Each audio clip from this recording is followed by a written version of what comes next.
Hello, I'm Carrie Gard, and welcome to Tea Time with Tech Marketing Leaders. Welcome back to the show, the first episode of 2024. Thank you all for your patience as I settled back into the swing. 2024, y'all. It happened out of nowhere. How about you, Heidi? How are you settling in? Oh man, I'm so glad to be back from the holidays, from COVID, and just kind of that like holiday slump where you feel very busy but you don't accomplish very much. The last couple of weeks, I feel like I've been flying, like just a lot of projects getting out the door, so it's been good. You gotta shake it off a little, like the cobwebs and all the things.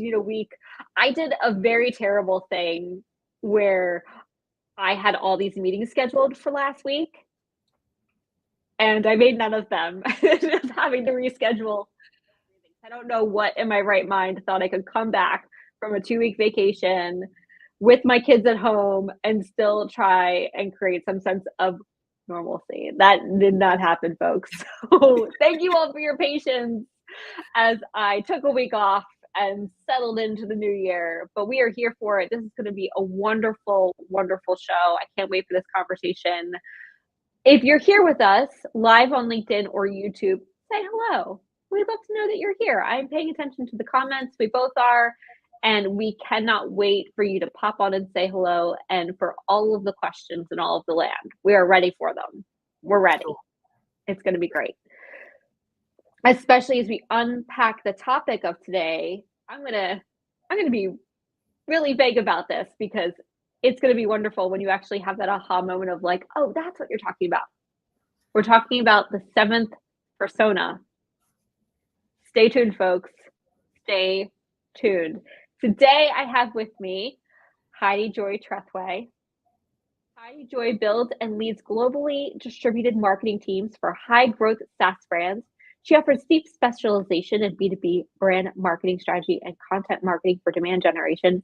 In 18 years of directing marketing teams, she's led every marketing discipline across the acquisition life cycle. I want to dig in more. That word keeps coming up, life cycle. I want to know more about that. We're going to circle back on that, Heidi Joy. You just wait.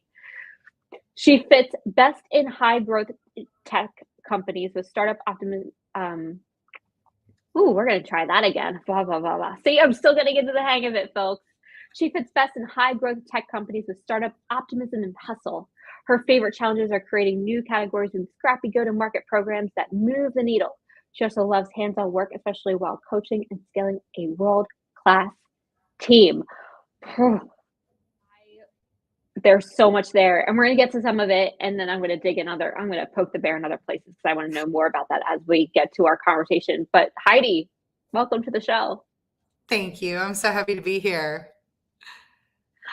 So excited to have you. Before we get to the heart of our story, the 7th persona, you're all on the edge of your seats. I know you are. Before we get there, the description I just read, a beautiful description, is what you do and what you do best. But how and why is why we're all here. So tell us your story of how you got to doing all these wonderful things. Well, it's a strange and circuitous route, right? I started as a journalist, and I covered commercial real estate. I covered crime and all sorts of local and exciting things. I got subpoenaed twice. I learned to read upside down. I ran after people in high heels. And after about 5 or 6 years of working as a journalist, especially focusing on commercial real estate, I kind of kept one foot planted in commercial real estate and pivoted from journalism to marketing. And then I spent about a decade in commercial real estate as a marketing and research director, as head of global communications for Colliers International, which is one of the largest commercial real estate brands in the world, doing global strategic initiatives, kind of working with all of the presidential heads from all of the different world regions, and also running North American marketing, which was 147 offices. And probably the best part of that job was realizing that we had 147 offices, each of which had like one graphic designer, and we needed to upskill those graphic designers into marketers, not just like designing flyers, but actually doing PR, doing top of mind awareness campaigns, doing demand generation on behalf of their brokerage practice. And so we created the first and only commercial property marketing certification with Collier's University, which was the corporate training arm of the company. And so then after about a decade in commercial real estate, again, I kept one foot planted, in this case in marketing, and pivoted from commercial real estate into marketing software. And so now I've done the entire tech stack, SaaS, platform as a service, infrastructure as a service, everything from DevOps to cloud infrastructure to streaming data processing. And somewhere along the way, in my oodles of spare time, I also managed to write a few books. So you can see some of them up there on there, about 14 different books. Some of them are about business. Some of them are steamy romance titles, and a few are squeaky clean children's books. So I've really kind of had a fun and wild and wacky career in 25 years. And you've run the gamut in each one, which is what's so magical in terms of extremes, which is going to fit so nicely into our conversation. From taking a graphic designer who knows nothing to building them into a marketer, from marketing and software, going from SaaS all the way to DevOps. And then a writer writing children's books to also little sassy romance novels. I mean, like, you really make sure that you can spread yourself in a way that isn't thin but intentional. Which again lends itself to our conversation today so nicely. We're gonna get there. I promise you all, we're gonna get there. Before we do, where you are now, now? What's that, real quick? Yeah. So I had the opportunity for the first time, again, in 25 years of a career, where I never took more than 2.5 weeks off. And, I took 4 weeks off to have one child, took 10 days off to have another child. I took 2.5 weeks off for vacation, but basically every single job was back to back to back. So I never had a break. And in July, one of my very treasured, valued little startup, unfortunately, had to do a massive round of layoffs. And I actually said, I should be one of the ones to go. Like, this isn't. We had been growing marketing, but we had not been growing sales at the same pace. So then, kind of laid off, looking around, having a moment. One of the things that I'd been working on, just kind of on the sidelines on the weekends, was publishing a book. And I ended up with a 2-book, multi-tens of thousands of dollars publishing deal. So I got to be working on writing books. And then as people got to know that I was a free agent, they started asking me for marketing support. And so now I am full-time as a fractional CMO and marketing consultant, making more money than I did in any full-time job, which has been really gratifying and kind of shocking. And honestly, working less hours. I kind of cap my clients at 5 clients per month. And then each of them pay a monthly retainer. And that allows me to work about 25 hours a week, maybe up to 30, and then spend the rest of the time with my 3 teenagers at home. So it's been fun.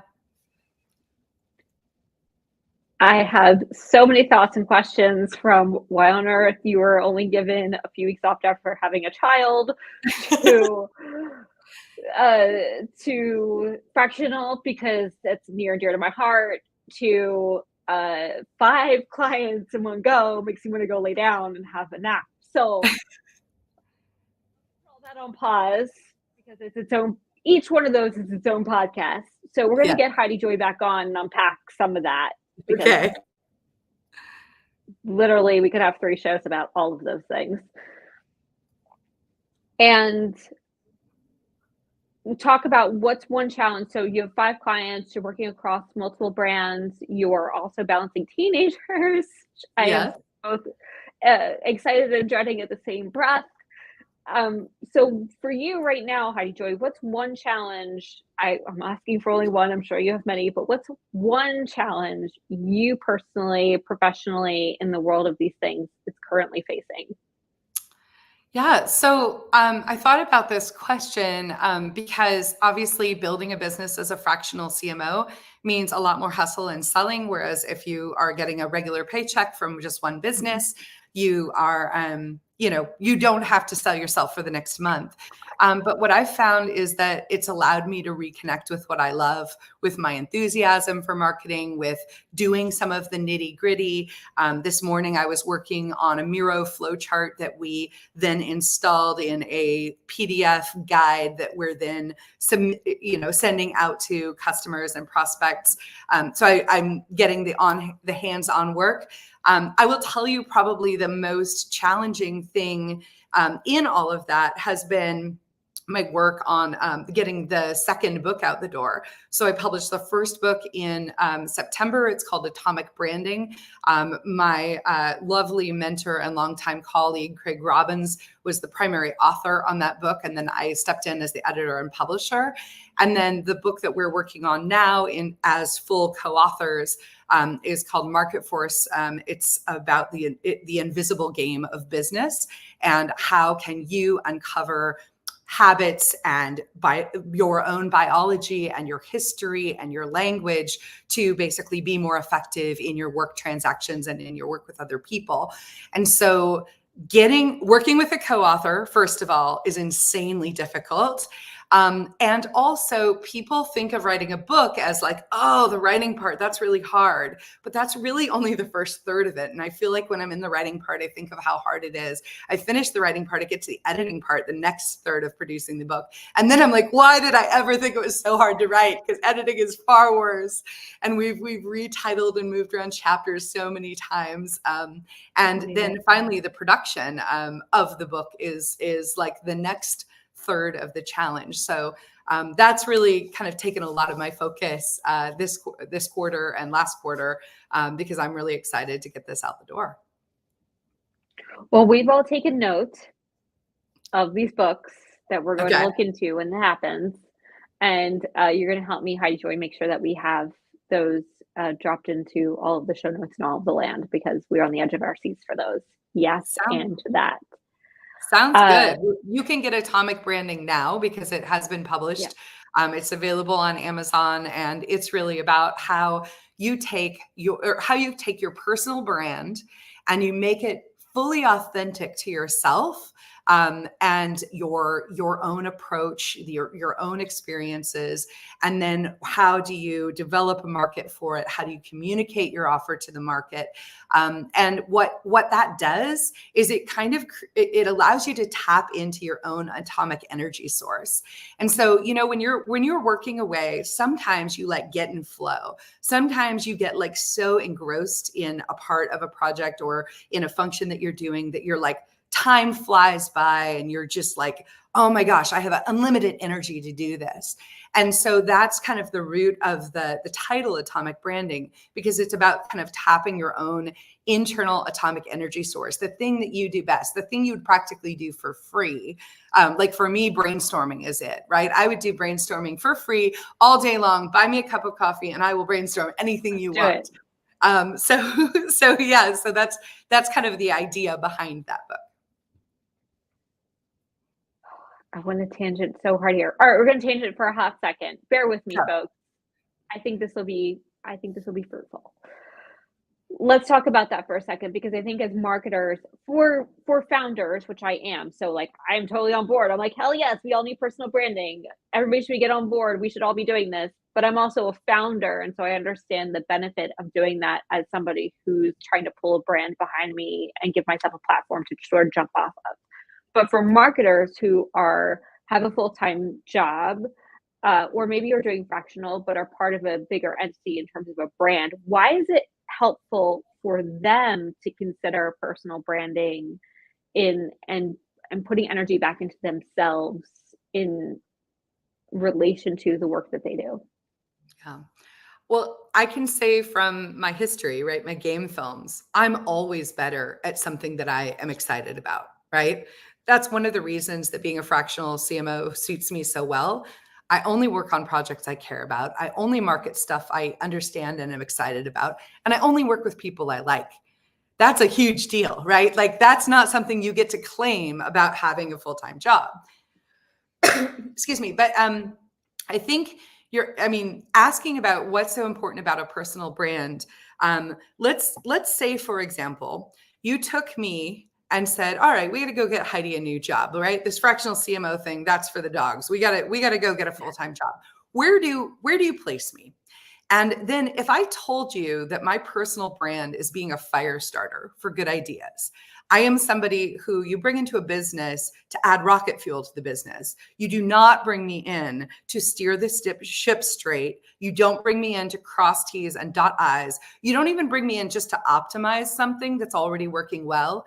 You bring me in when you either say, look, I have nothing. I need you to use bubblegum and duct tape to make something out of nothing. Or you bring me in and say, hey, I don't have a rule book because I've never had a chance to write one. I don't have an instruction manual because that's your job. Like, people would bring me in from scratch, right? To start something. And so would you consider, if you're like, oh, Heidi, we got to go get you a new job, would you go send me to an insurance company or to a bank? Like, even if I was in marketing, I would be terrible there, right? They would resist and I would be frustrated. And so I think that understanding your own personal brand leads you to the kind of opportunities that are really exciting for you, where you're going to thrive and where people are not going to be, well, for example, with me, they wouldn't be annoyed if I'm constantly trying to start something. They're like, yeah, give me more of that. And so I tend to work with the kind of people who are like, I am here and I want to go there and I want to see that hockey stick of growth. And so that's kind of where I align myself. That's why the bio says I'm about startup optimism and hustle, not hustle for hustle culture's sake, but because it is exciting to build something from scratch. Like, I'd rather build a ship than sail it. So what you're saying is take all of those beautiful things we understand about how marketing works for a brand and apply it to yourself. So you'll make sure you have your own personas of the people you'd want to be working with, the brand you would be working with. Yeah. The services you offer and why you offer them and what problems you solve. Yeah. And market them. Oh, yeah. I was going to say, and importantly, you need to understand what is your natural approach to it.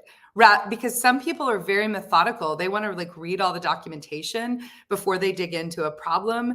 And some people are very like abstract with their thinking. Some people are really big picture thinkers. Some people want to get to work. Give me the checklist. I will punch through it really fast. So understanding kind of the natural way you come to marketing or to a situation is part of that, like that atomic brand or that rocket fuel that allows you to really excel in your career.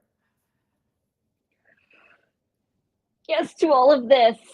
Yay. Yes, I totally agree. And not everybody gets along with everybody, right? And I think the last thing I'll add, being a fractional VP of marketing myself, I like call myself a CMO. Not there yet. I'm working on it. But in terms of being a head of marketing and helping steer the ship of marketing for a startup is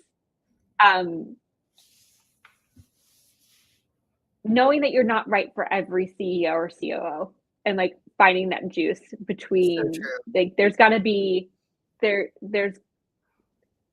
symbiotic relationship there that you feel like you can fuel each other. So because you've been talking so much about startups, Heidi Joy, which I totally agree with in terms of this realm, and knowing like who you partner with best. Yeah. I love that. Find your ICP, which leads us so perfectly into our conversation today around our own, when you are in a brand, when you are a marketing VP or CMO for a brand, one of the most important things is to know your audience, which is where we're going to sit today. Yeah. Because it's not just about a single person. Is it, Heidi Joy? No. No. So why don't you tell me, when you start with a brand as a fractional, you get in the door, you get your heels on, you need that firepower. Where do you start? Oh, I start with a list of key questions. Like I actually have 10 discovery questions that I ask. And whether I'm in an interview or whether I am doing intake, I kind of punch through these questions in a really deliberate way, because I don't just want to understand the content of what they're saying, but I want to understand the context. Like, how solid do you feel about this answer? Or how much has it changed in the last year or 5 years? And I'm also kind of listening for how people explain what they do. The investor Peter Lynch always said you shouldn't buy an investment unless you can explain it to a fifth grader. So I'm kind of listening for what do we do in 10, 50, or 100 words. And if you can't explain not just like what you do, but the value of what you do in pretty short, simple words that don't have a lot of marketing speak layered on top of them, then you're not there yet. And so I have a better understanding, like, oh, this marketing project isn't a matter of like, boots on the ground, deploy. This is actually like, we need to take several steps back and figure it out. And you might find that the client thinks they're already at deploy stage. And so you're kind of listening for like, do you have a match in terms of what your assessment of their needs are versus what their assessment of their needs are? So many times you show up and clients are like, okay, I have a product, let's go. And it's like, wait a minute, we got some legwork to do here. Yeah. I think that's such a key. I feel like we tend to get on the bandwagon with these brands. Like they're so fired up and ready to go. And we're like, let's go. Yes, we're on with you. Like go time. But I love what you're saying of like, well, yes, and I want to move with you and I want to match your speed, but I also want to make sure we're, in sync in terms of doing that. And so one of the key components is this is product market fit, which comes back to the buyer, which is what I feel like I heard you say in terms of making sure that like you're matching the market. Mm-hmm. In terms of product market fit and coming back to the buyer, the world has shifted in the last few years. Yeah. I could get on a pedestal and talk about this for days. It's about me, and I recognize that. So, and I want the experts to sort of speak to this of what you're seeing in the market and now that you're working across multiple clients, it's probably a little easier to see. But how has the buyer landscape changed? And what's one way that's really stuck up? I mean, it's changed a lot, but what's one thing that's really impacted your work? Well, I think one thing I've seen, possibly more than anything, and it's really, if I could shout this in someone's ear, I would shout it in that like product director, like the head of product. I would be shouting this at, not just the product marketer, but I think products now need to be even easier to adopt. I see a lot of kind of early stage startups with wild, amazing technical innovations that you have to crawl through glass to be able to use because they are so difficult, challenging, complicated. And I worked for one company where it was like, we have the greatest hot tub of all time. All you have to do is climb Mount Everest and then you can get in the hot tub. And because you had to build all of these like system dependencies and like feed all of your information in. And so it's kind of like if I were a bank, to simplify this off the back of like DevOps or data stream processing. If you were to simplify it and be a bank, it would be like saying, hey, all I need you to do is give me all your financial records for the last 10 years and also your social security number and your passport and your, mother's maiden name and like every account you've ever had and like whatever, your GPA was in college and your shoe size. And then I will be able to do this small but very helpful thing in your life. And it's like you have to grow the value of the product so big that somebody would be willing to do all of that pain to get there. And unfortunately, most products aren't that big in terms of their value, because we see such segmentation and layering in the market. So instead, what you need to do is figure out, how do you put your hot tub at base camp before Mount Everest, right? Like, how do you show value, ideally free value, to a customer and get them really woven into the use of your product? I think Miro does this really beautifully, because I can use it individually. Notion does this beautifully as well. I can individually use it, get true value out of the product, and then think to myself, am I willing to pay money? And now, it's fully out of my pocket as a fractional CMO. Am I willing to pay money to go to the next level with this product? And I would say with Miro and with Notion, absolutely. Like, these are essential business pillars for me in terms of tech adoption. But then, like, now, if I'm already in the hot tub, I'm at base camp, I love it, I'm getting value out of it. Now they can lead me up and over Everest to higher levels of value, where I'm willing to pay more, where I'm willing to be more invested. And so if we think about like enterprise software, we've got to have the hot tub at base camp, because you're wanting to aim for a $250,000 contract. But if you can't get some developers or some marketers in the door to start using your product for free, you won't have enough advocacy internally to actually convert on that sale. And I have found there's kind of a speed bump persona that exists with every software product, where there's going to be some internal department that deeply resists change. Like IT doesn't want you to mess with any data stream processing software, because you might take your own data and expose it in a bad way. Marketing doesn't want you to change your website platform, because then it's like, oh my gosh, you'll pry my CMS for my cold dead hands, right? I don't want to have to relearn a system. And furthermore, you're proposing that I go headless CMS.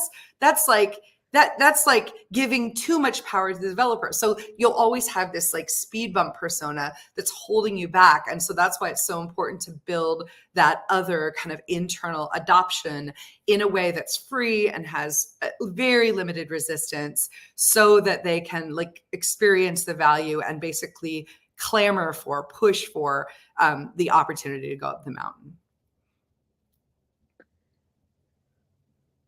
Okay, thinking about where to start, because yes, I would unpack all that, which we're going to do, because that is the seventh persona, is that speed bump persona, who shows up at the 7th, 8th, 9th inning to say, wait a minute, you want me to do what now?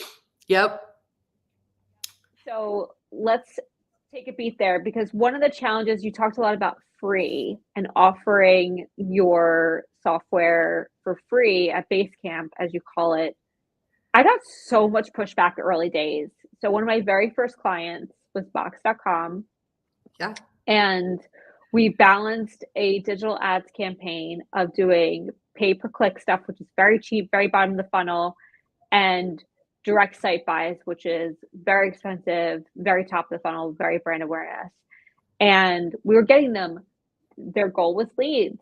We're getting them a ton of leads. We're getting them a ton of free signups all day, every day, free signups. And they were pissed. They were like, no. Or like, but you asked for free signups. Like, look at all these signups we got you. No. They were the solopreneurs. They were students. They were people who were borrowing, stealing anything that was free at any given point. It wasn't the enterprises that were signing up for the free product. It was people who couldn't afford it to save their lives. And so I want to speak to that, because I'm sure I'm not the only one who's having a visceral reaction of like, wait a minute, if I give my product away for free, that doesn't necessarily mean I'm going to get it into the hands of the right people that I want to buy the enterprise product in the long run. So let's pretend that we are trying to pitch to our CEO that we want to create a free component or have a free component in our product. I do not want to emphasize to the CEO, this is free, i.e. lost revenue, because like, for example, when I started off out as an author, I released a one book that was enormously successful. And the very day it was released, it appeared on all these torrents websites where people could download it for free. And I was pissed, right? I felt like I was losing money, like more money than I was even making from the people who are buying it. And I called one of my dear friends who is a much more successful author than I am. And she's like, Heidi, you need to chill. That's not your market. Those are not book buyers. Those are book stealers. You're never going to sell your book to a book stealer. Don't worry about it. So my first argument to our fictional CEO is the people who are signing up for free and would never have paid for our product, we don't care about them. They're never going to pay for our product. And hopefully within our kind of product build, we can mitigate the amount of like compute or networking or storage or cloud costs that are going to go into providing those folks with a free offering. But instead of thinking about it as a loss for our business, let's think about it in terms of those people who are adopting free and then investing in us. And think about how much time they are investing in us. When I get Miro for free, I now have to invest time in learning this. And then if I've invested time in building something on Miro, I also am going to invest time in showing it to other people, because otherwise it doesn't really have a lot of value unless you're just using it as your own mind map. And so what we found at Contentful, for example, is offering a free developer edition caused maybe 6 developers to each invest 6 months in a free product that suddenly a business that like wasn't paying any money, wasn't doing anything.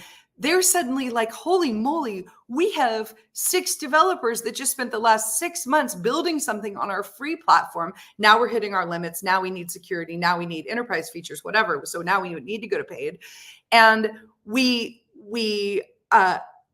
can't re-platform because we literally just spent $300,000 in salaries on people investing in our free product.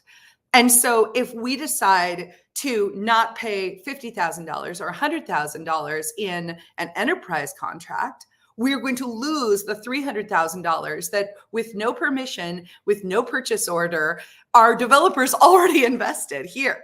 So yeah, you could go to a different, cheaper, similar product, but then you would lose everything you've invested. So I would say that free is not so much about what the business is giving away, but it's about how much value you can get your potential customers to invest in you, in learning you, using you, making you a system of record, or making you just essential to a project that has to get out the door. And then I feel like you have a very strong leg to stand on as a salesperson to show this is how we create value continuity.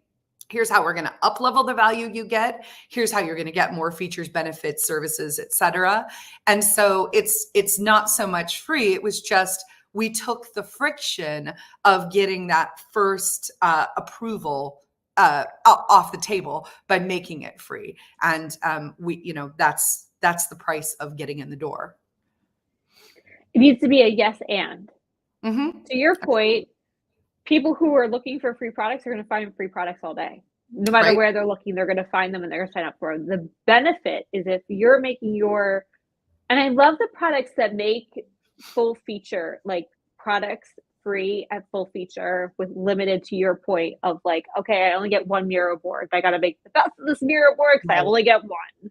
Right. Mm-hmm. And then the minute you need to expand is the minute you're like, oh no, I got to start paying because I want more than 1. But I've had the full feature list and I haven't been limited in what this thing can really do within this one board. I think it is so beautiful and powerful to be able to do it that way rather than being like, oh, but you need to pay to get this feature. Oh, but you need to pay to get this feature. So we tell our fictional CEO what we're doing is not giving out a free product. What we're doing is causing future customers to invest in us. And we are going to quantify the value of our free product based on how many minutes they spend, how many logins per day, how many, how much information they store on us, how much stuff they build. I think that's the value that you quantify. And then, I mean, I've seen multiple software organizations take their free list, or take their free license, and make it something where you can only use this if you also agree for us to use your logo. And so suddenly they have this, you look at these tiny little software companies, you're like, how do they have these enormous logos? Well, I'll tell you how they do it. It's because somebody in their organization, potentially unauthorized, used their free product to accomplish something they wanted to accomplish. And in doing so, basically gave away the rights to use that company's logo. And I mean, there's all sorts of ways to kind of mitigate that legally. But I mean, I'm seeing when a company claims that, a large portion of clients are using them, using is not the same as paying for. And yet they are able to claim using. It's like PR math, PR math. I love that. I think this is really important because I think for the companies that lost sight of this, for me, there's this, I'm going to get my high horse for a second. It's going to be okay.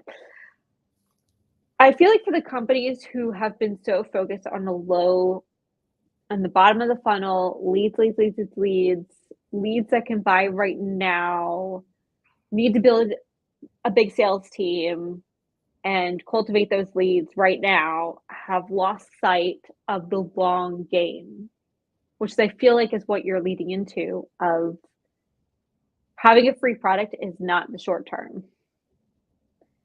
It's the long term, and it's the cultivating of those people who really turn into loving your product because they were at the ground and they use it from the beginning of either of you building the thing or them building their careers, and then you get to join that journey and then they get to bring you along. And there's something to be said that's hard to measure of what my dear friend Peter Wheeler calls the referral friends, right? So you get people who come in and love your product and they can't necessarily buy it yet, but to your point, how you join, they're showing it to all of their friends and then they're buying into it. And so you have this beautiful referral network that happens as well. And I think it gets lost when you get so focused on down the funnel that you lose that mentality of the bigger picture and the bigger footprint that you can create. Let's talk about, you've been mentioning the CEO for a while. That is definitely a speed bump. I don't think that's a speed bump. I think feel like that sometimes that's a brick wall. Yeah. Shows up at the very end. For the speed bumps that show up, right? So you have a street product, you're like, okay, I'm ready to buy this thing. I need this thing. And you're getting buy-in. Talk me through this ABM approach of making sure that when you're looking at bringing your audience in and through, that you're not just talking about a single person, because that's really what's happening here. You're talking about all these folks that sort of can come in and come through and start to engage in the buying process, whether it's directly or indirectly. And you mentioned the speed bump, so let's get there for folks. Yeah. I keep tangenting for them, and I'm sorry, but it's been so good. Yeah. So, we created this idea of the seventh persona after we had created six, kind of the six core personas, which are like your C-suite, your business unit leaders, and your daily users or your power users. And so this like kind of seventh persona is the one that nobody pays attention to. They're thought to not be influential in the process, right? You have a pioneer persona who's the one who goes and finds this thing and brings it into the company. And then, you kind of have your squeaky wheel persona. That's the one that's like poking the business unit leader to say, hey, I need this. I would go faster if you could give me this. But for me, I want to give an example from Contentful, which is that we realized that the marketers were the speed bump persona early in what would say mid 2018. Yeah, obviously that business has grown a ton, and I would say that marketers are now sometimes leading the charge into adopting Contentful. But back in the day, when I joined Contentful mid 2018, they had 5 years of business operations, and they had focused exclusively on business to developer marketing and kind of bringing on the developers in that free trial way. And it was working enormously well. But in addition to that bottom up B2D, we wanted kind of a top down B2B motion. And so what would happen would be sales engineers would get on the phone with the developer, right? Like, you've had your initial sales conversations, you started to sell this into an enterprise, and then they're like, okay, great, I need my like head of developer or my head website developer to kick the tires around with a solution engineer who's highly technical, who can talk about Contentful and all the ins and outs and content modeling, et cetera, et cetera. And what would happen is that marketers would show up on the call and completely ruin the conversation. They would be like, but what about my interface? But what about my existing CMS? But what about my migration of content? But what about this? And they would just pour resistance into the conversation, completely distract from the technical tire kicking, where we had already kind of been ready to validate everything that they needed. And so instead of freaking out about this, we just started paying attention to it, started empathizing. I was leading the content marketing and brand and communications for Contentful. And so my content marketing team just started wrapping our arms around the marketers who were having that exact same problem, because we were lucky enough to be able to sell software that we used every day. I would routinely just pop into our own Contentful instance, dog fooding, right? You get to operate your own website off your own software.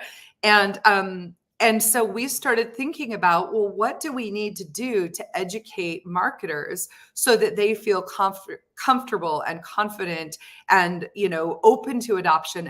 And it was actually like a full mindset change rather than headless CMS, which is a terrible thing to say. I mean, it sounds like, Ichabod Crane crossed with some like black box of terrible web terrible name. But like, how do you explain the idea of atomized content or structured content to a marketer? And so we actually ended up building an entire video sequence led by an amazing person, Liz Osterloh, who helped to kind of build all of those videos and use it as like an explanation and education. And as soon as we were able to divert the marketer speed bumps off of the path of getting in the way of the technical validation and give them their own stream of content, their own education and resources, and make it like very personal to them so that they knew they're being taken care of. And so, and nothing to see over here with the technical validation, right? Like, but you're being taken care of because we're addressing marketers' concerns and how do marketers do things. Then we were able to kind of allow that sale to go through faster rather than trying to cram too many people with competing agendas in one room. And maybe that's the key takeaway here. Don't allow people with competing agendas or differing needs to show up in the same room in a sale process. Make each kind of part of that sale process unique to that person's needs, and you will be able to answer objections better, and you'll be able to educate better, and it'll be a kind of a more comfortable sales process for everybody. Okay, let's pull this apart for a second, because I think it's really important, but it's how we get there too. So when you're talking about competing, how do you even figure out? So for you, you figured out that the marketer was a speed bump because it sounds like they were showing up in the sales calls. Yes, in the sales engineering technical validation call specifically. Right. Okay. So if you have somebody showing up in specific persona where you have a questions list of like, okay, this person's going to show up and these are the questions they're going to ask, and I got them, and then they bring somebody along. So a great example for us is I'm a founder of a digital marketing agency who also markets to marketers, which is so fun. I can't even tell you. Yes, How do you do it's those? the best. It's It's the best and the hardest at the same time because I know all the ins and outs. nothing is worse than them showing up with their CFO. Yes, it is. CFO is a total speed bump in my world, and so making sure that I sort of pull those things apart and have separate meetings, I think is key. Whether I can get those separate meetings or not is neither here nor there, but that I can be able to address each of their different challenges is what matters. And so I think that's so key to what you're saying. I would love it if we could all figure out, how to have different meetings, but also being prepared for when they show up in the same room. It's really Yeah. helpful. It's weirdly connected to this market force book that I'm working on, where we're talking about like different styles that people have, different concerns that they have in a meeting, Mhm. based on their kind of like own intrinsic habits. And CFOs are very often the kind of people who are all about reviewing history, making sure all of the boxes are ticked, all of the T's are crossed, I's are dotted. They're very they're kind of averse to making a decision. They would rather not make a decision if it contains risk. And they are going to almost exhaustively put you through the ringer to make sure that that's working. And so one of the ways that we approach this, one of the strategies that we suggest is adapting your style, right? Like my style is pretty Mhm. fun and chaotic. Adopting your style to the listener in a way that they are excited, in a way not even excited, that this is the way that they think. And so with the CFO, I would be sending the agenda in advance. I'd send all the materials in advance. I would start the conversation to say, what are your concerns? What are the red flags you're seeing? What are the hesitations? Let's build our agenda around your assessments, your concerns, and then that's going to allow us to have a more productive conversation. And they may want to review things like, you might feel like it's just like, when are we going to move forward? But you kind of have to check your own biology that feels impatient and allow this other person's style to take the lead. And so we take each of the 4 styles identified by Market Force and kind of like cross-reference them. Like if you're this Yeah. style and you're presenting to that style, what kinds of things do you need to say in a negotiation? What kinds of things do you need to say? I mean, like how much idle chit chat do you do? And with some styles, None you're for the gonna, how CFO. was your None. weekend? And with the CFO, exactly. I mean, None. I don't want to say a CFO is a particular style because they come in all shapes and sizes. But if you get a read on this person, that they are like they're not into the small talk. They're not into the, hey, but we could also do fun idea brainstorming. You need to check your own biology and your own kind of way of being and allow their way of being to drive the meeting.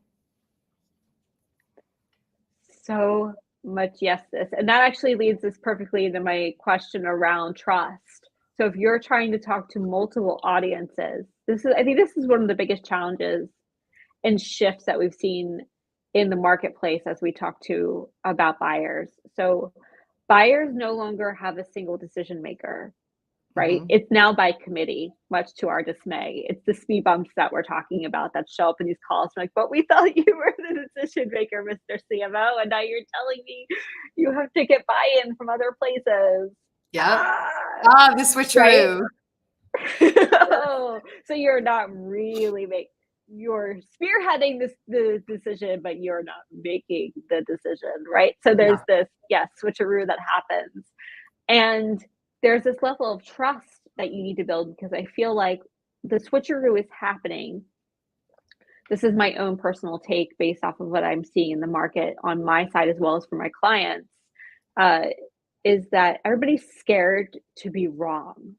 Mhm. There's especially when it's a big decision, a big purchase decision, right, Mark? Any technology that we bring in these days is subscription model, is long term, does take, to your point, if a developer is sitting there on a Miro board for 6 months, I might not be paying for that Miro board, but I'm paying for their salaries to sit on Miro Right. for 6 months. That's time and money being spent there. And so everybody's scared to make a big purchase decision, and nobody wants to be the one in the driver's seat having their finger pointed at them if the decision goes wrong. And so there's this level of trust that needs to be built these days that I think we could take more care of Yeah. and more intention with. And so when you have to build that trust of now multiple decision makers, to your point, with multiple agendas, sales is an easy, quote unquote, easy way to do it because you can get in the room with them, you can have individual conversations, you can sort of check those boxes. But from a marketing standpoint, where it's a bit broader, what are some tactics, ways you're going about building that trust with those different personas that helps make sales job easier because the trust has started sooner? Yeah. So there are two habitual ways people assign trust, right? There is the sincerity based trust, right? I trust that what comes out of your mouth is the same thing that's happening in between your ears. I trust that you will, when you promise to do something for me, you're going to do it because, you just seem like a really nice person. We have a good vibe. I mean, seriously, like, we have a I've good noticed. vibe is the basis of a lot of sales. And then there's also this, the other way of kind of assigning trust. And this is something that people do by habit, not like necessarily, they're not necessarily consciously thinking, is this person sincere or is this person competent? But they literally do it by habit, viscerally. And that's the competence-based trust assignment, right? And that's, I've seen you do this a million times before. I see the degrees on your wall. Your waiting room in this law office looks really nice. So you must make a lot of money. So you must be, winning a lot of cases. Whether it's like a subtle cue from somebody's appearance or usually more specific, like, I have this many case studies. I have this rating on Trustpilot. I have this rating on G2. That's the kind of more the competence side. Problem is, both of these are subjective and they frequently run into each other, right? If you have a CMO who gets a good vibe and a CFO who's all about like, what's their G2 rating, you do not have a sale because neither of these people can agree on how to assign trust. So there's another way to assign trust that I think is at a higher level, and it's what every organization needs to be striving for, and that's accountability. When I do X by Y, when I say I'm going to do X by Y and then do X by Y, then I start to kind of put another brick in the wall of this trust, right? That accountability is going to breed trust. Trust is not necessarily going to breed accountability. You could trust somebody and then they could go off and be like, I'm not going to do this. So I would say that you are building as a marketer. Every time that you can show accountability, you are building as a marketer your brand. And every time you fail to be accountable, you are taking away from your brand. So then what does that look like when you're actually marketing? One example would be having a change log on your website. I think having a change log, especially if you're early stage startup and you're doing developer tooling or something like that, I think kind of showing them the business, showing them what you keep adding, what you promise to do. I think that shows accountability that you are going to keep building and that your software has a future. I think that's a really great way of showing accountability. You can also show accountability in your sales process, your marketing materials. I don't know if you've ever given your email address to get like a white paper, but if that white paper doesn't get delivered crisply and without 7 additional screens, then or like you sign up for a white paper and it comes out and it's like 3 pages of like AI written crap. That destroys the accountability. So that's an example of where marketers can really be accountable to, for example, value somebody's lead by typing in their email address, value their lead, give them the paper, give them minimal hoops to jump through. Don't make them go through 7 screens. Don't make them, now you can go download it over here. Like, be accountable to your promises, say what you're going to do, and then deliver on that. I think that's so important. I feel like we've lost trust with our customers as an industry. They want nothing to do with us. We are a necessary evil, and we have Yeah. work to do, y'all. And what a great playbook you just gave us, Heidi, in terms of even just a change log to show that transparency and then as marketers, that accountability from a we're going to give you a white paper and here it is Yeah. aspect. Yes, we gotta lose the hoops, y'all. Gotta lose the Yeah. hoops.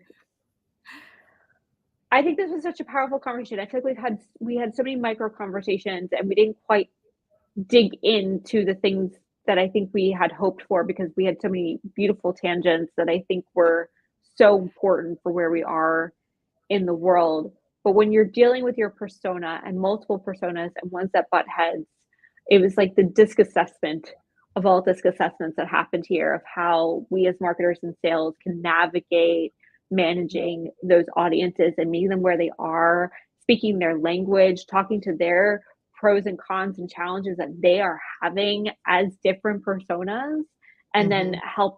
helping them feel like they've been heard and seen and address their challenges to help them come on board if we're the right place for them to begin with. So yes to that. Heidi, did I miss last word? Tell us the last thing we need to hear as it relates to building trust with these audiences and these speed bump folks that show up out of nowhere.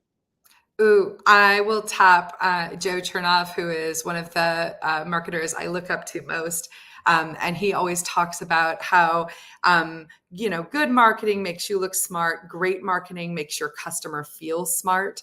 And I really feel like being genuinely helpful, making your customer feel better educated, and not that they had to go through, a bunch of hoops or a bunch of email entries or a bunch of white papers, making their day better, making their lives easier. Like a DevRel getting on Reddit forums, sort of about their product or their industry, and just answering questions helpfully, even if they aren't precisely going to lead to a sale. I mean, being genuinely helpful is, I really think, the coin of the realm for marketing. I think it's where the marketing is going. When I look at TikTok, and I spend far too many hours on TikTok for as old as I am, but when I look at TikTok, I am learning all the time. I'm getting takeaways that help me in my life. And I would love to see marketing more and more kind of move away from, I need demand gen, I need to get a bunch of email addresses, and move closer and closer to, I helped somebody solve a real problem they had. I dug into that problem. I made their lives better and easier. And as a result, I've kind of won a fan over, that when they have the time, the need, the money to go buy my software, they're going to be thinking of me because I was able to be helpful in the moment. Yes, I'm going to quote that and put that everywhere. 100% agree. I am so grateful for this conversation. Heidi, if people want to learn more about your fractional services, if they want to do more with you, where can they find you? I am at HeidiTretheway.com. So HeidiTretheway.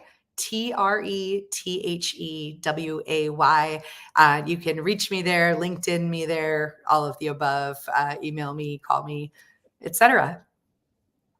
Amazing. We're going to put that all in the show notes. Before we go, Heidi, you're more than a marketer. You're clearly a human with a wonderful workspace.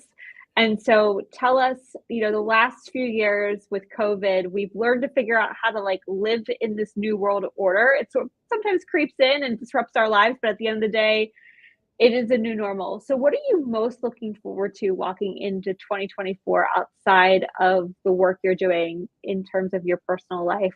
Are you traveling more? Have you picked up any new hobbies? What are you most looking forward to? Ooh, I love it. I challenged myself to learn German, and we have a German exchange student from Berlin that we're hosting. So I'm building language skills. I always thought I was going to be bad at languages, or that I always thought I would be bad at languages. But I mean, at, you know, a very ripe old age, picking up a language, my first kind of second language, was really exciting, learning German. And I've been traveling a ton. I was in Germany 4 times last year. And then I have a whole bunch of, you know, trips planned coming up. And honestly, if I have 4 plane tickets in my future, I'm a happy girl. Some people buy shoes, some people buy furniture. I buy plane tickets. It's my jam. Come on over. Let's make it Yeah. happen. I'm so incredibly grateful. This is what a wonderful conversation kickoff for 2024. If you like this episode, please like, subscribe, and share to Tea Time with Tech Marketing Leaders. I'm your host, Carrie Gard, CEO and founder of MKG Marketing.